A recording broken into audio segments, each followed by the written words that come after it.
Good evening, everyone. Thank you for coming this evening. My name is Jadine Chow, Jadine, Chow, Chou. I spell my name. It's hard for some people. I'm the Chief of Safety and Security for Chicago Public Schools, and again, want to thank you for being here tonight. I also want to thank Principal Trista Harper, who's behind me here, for allowing us to be here tonight. And I also want to thank her for her incredible strength and her leadership this week during this very difficult time. Along with everyone at Chicago Public Schools, our hearts go out to the families and the friends of the two Simeon High School students who tragically lost their lives to violence this week. This is a devastating loss for the entire Simeon community, everyone from the educators who taught and guided these young men, to their friends and to their classmates who will feel their absence every day as the school year continues. Our hearts go to the communities who came together this week to support the schools in this time. I want the whole community at Simeon to know that Chicago Public Schools will do everything in our power to continue to support you as you move forward. I also want to be clear that the safety of all of the students and staff at the district is our top priority. And we take any threats that are made against any of our schools extremely seriously, including those on social media. And we are working closely with the Chicago Police Department to investigate these threats thoroughly. Every single threat is investigated thoroughly. I want to remind everyone, threats like these are crimes. And our goal is to do whatever we need to do to make sure that we are investigating them so that our schools can be safe. I know that our families across the district who have seen these threats this week are concerned for their children's safety. And I want to briefly explain some of the steps that the district has taken in partnership with our colleagues at the Chicago Police Department and other city agencies to make sure that these students come across no harm. First of all, Chicago Police Department has been providing extra attention, extra presence at our schools, particularly at dismissal. Chicago Transit Authority has been assisting us in providing bus staging at dismissal so that students can promptly enter the buses and head home safely. Chicago Public Schools, my department, the Office of Safety and Security, has been working to have extra security presence at the schools during the week. We ask for family support and in encouraging their children to report anything that they see that is suspicious.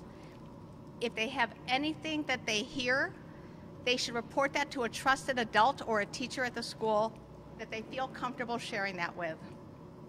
We also ask everyone to try to avoid, at all possible, of spreading misinformation. We know that when people see things, they want to let others know. However, unsubstantiated rumors can cause a great deal of harm to an already stressful situation. And so we need everyone to do their best to report that to the school so that we can then, in partnership with Chicago Police Department, investigate these situations. Again, I want to thank the school community at Simeon. I want to thank all of our principals and teachers across the district for their support during this difficult week. Our partners at Chicago Police Department for working together to provide students and the staff here with a safe environment, the environment that they deserve. It's been a traumatic week for everyone. I'm sorry, we've lost the audio. I apologize. Yeah, go ahead, ma'am. Is it back? It's going in and out.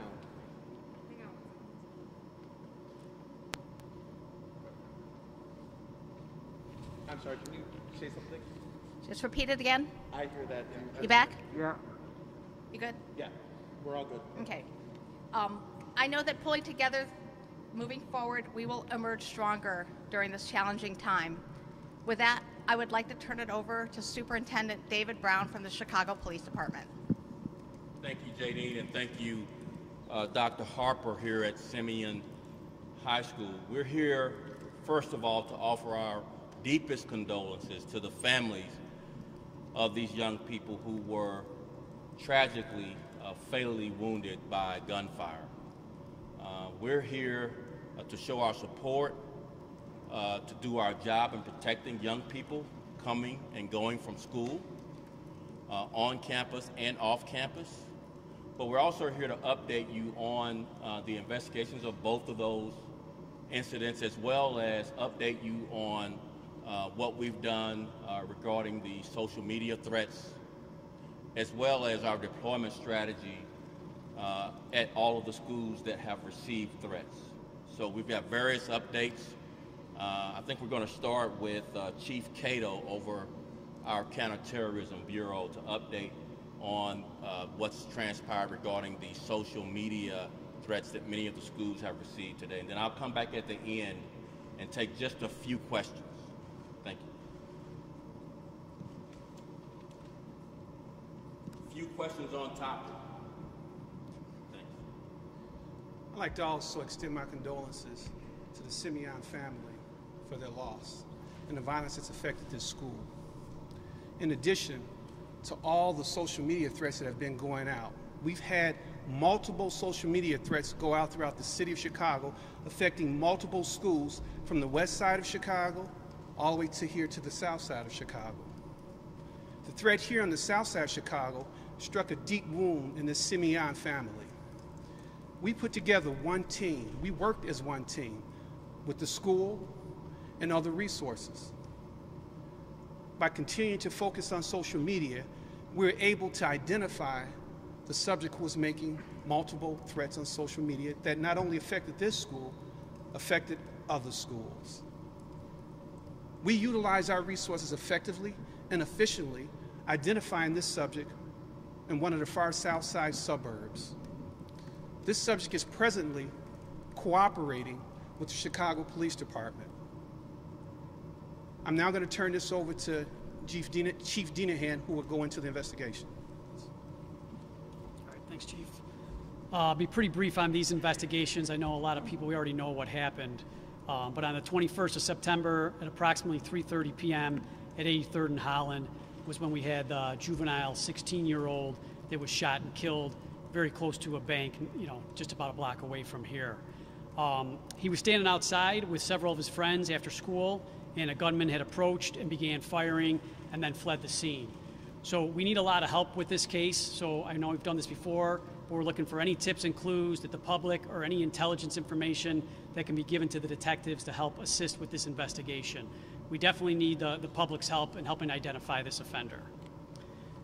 And then approximately 3 hours later at 51st and Harper, there was another student, 15 years of age, who was shot in the head and killed. And at that incident, this individual was at a gas station with his friends. They were pumping gas when they saw another group of individuals near a McDonald's. And at that point, the two groups were basically kind of staring at each other. This group that the victim was in, they got in their car to flee, and a member from the other group shot and caused this victim's death. So the detectives are working very hard on that case. We do have some promising leads on that case, but once again, there's definitely people out in the community that have information. There's definitely people that know who committed these crimes, and the detectives need those tips, and we can receive them anonymously. We need all the information that anybody can give us to help solve these crimes quickly. At this point, I'm going to turn it over to Deputy Chief Snelling, and I'll let you know what we're doing proactively. Good evening, everybody. I'm Deputy Chief Snelling. Last name is S-N-E-L-L-I-N-G. Immediately after the shooting that occurred at 83rd, Commander Sonora Ben put a plan of action in place. She met with the school officials, figured out what she needed to put in place. We had several vehicles, marked vehicles, show up and deploy around the school. Moving forward, shortly thereafter, there were threats that went out all across the city to all of the other schools. The district commanders that were affected by these threats in their districts immediately put a safety plan in place for those schools. Even though we're finding out that a lot of these threats were frivolous, when we get a threat, we take it seriously. every threat is taken seriously, especially when it's involving a school. It's important to understand that there are a lot of lives on the line. If we don't take it seriously, something bad could happen, and we don't want that to happen. We want to be out in front of it. So moving forward, we're going to continue these safety plans in and around the school. We'll reassess as threats come in, because we believe that they probably will. We'll get more. We'll get copycat offenders. But the Chicago Police Department and the Bureau of Patrol is dedicated to making sure that the kids in this city are safe, that the schools are safe, and with that effort, we will continue throughout the rest of the school year. With that, I'm going to turn it back over to the superintendent. Before I take questions, let me just add that at this point, all of the threats that we've received through social media at the schools that we've identified have not been credible. But as we've mentioned, we've taken each and every threat very seriously, and we're deploying police officers to provide additional presence before school, during school, and of course after school, to make sure the students at Chicago Public Schools are safe. And with that, we'll take a few questions on topic. Yes. What was the nature of the threats? Various threats about gun violence at the school was really predominantly the threats that were on social media. It began with an old social media post from another state that someone reposted in Chicago.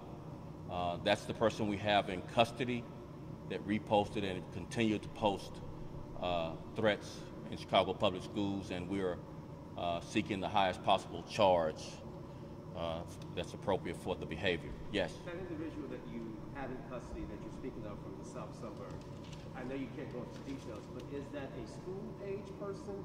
It's an adult. It's an adult who, for various reasons, has sent out several threats, pretty prolific number of threats.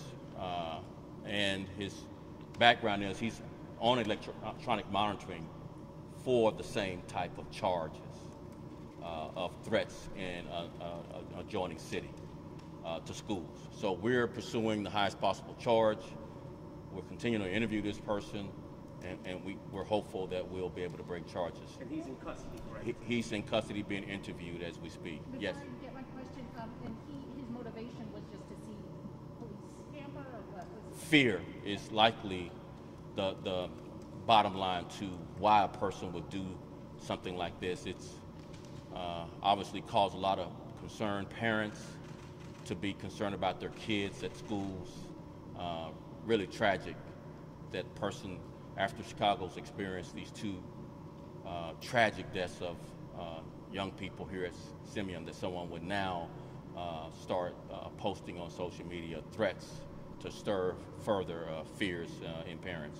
So on the by the Potbelly, the two banks and the nail salon, I know the nail salon's video wasn't working. They had a situation with FBI 6 months ago. But what about all the other video cameras? Is anything there are they able to help you out? And if so, will you be giving us some pictures to show of either some activity? We're not at that point yet. As Chief Dinahan said, we're continuing to look for other video, as well as hopefully solicit witnesses who may have firsthand knowledge of what happened.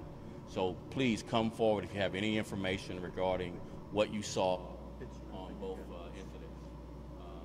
But right now, we're not at the point to share the video. We have some leads on the shooting that Chief Dinahan referenced. We need help on the other shooting. We don't have any leads at this point, so we need to solicit help from others. More questions? Yes. Just to clarify on the first student who was shot, Chief Dinahan, you said 16. Jamari Williams, previously we reported was 15. Is that age updated? Or? We'll get back to you with the correct answer. The information I have in front of me, I did say 16, but we'll get back to you with the correct date of birth, because I know it changed. How many high schools total receive these threats? Are you able to name the specific schools or give us a number of how many schools were threatened? we'll get you a list of names of all the schools that receive threats and are receiving extra patrols and extra presence from the Chicago Police Department. Last question, yes. I just have a question for Dean Henry. Yes.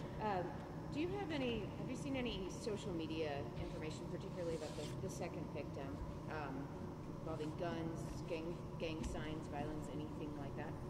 There is some social media that's out there that we're comparing, to see if it was one of these victims. So I don't want to specifically talk about which one, but yes, there's social media out there, and I know it's out there. So we have the information and its possible motive to what has occurred, but the investigation will tell us as we move forward. And a question for CPS: can you clarify how many students, if any, the attendance here at Simeon over the last few days? Was it down? Was it up to par? What exactly, since you had that fear from many of the families that you were addressing, what was attendance like here this week?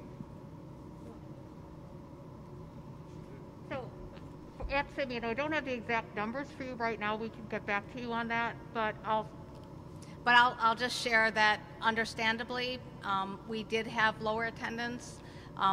It's important, as Superintendent Brown said, the threats that have been presented forward to so far have not been deemed credible, and the hope is that will help parents feel more comfortable sending their children to school tomorrow. That was the last question we could take, but I wanted to close with another ask of the public to come forward with any information you have that might help us bring these offenders to justice, to give some sense of peace to these families. Thank you very much.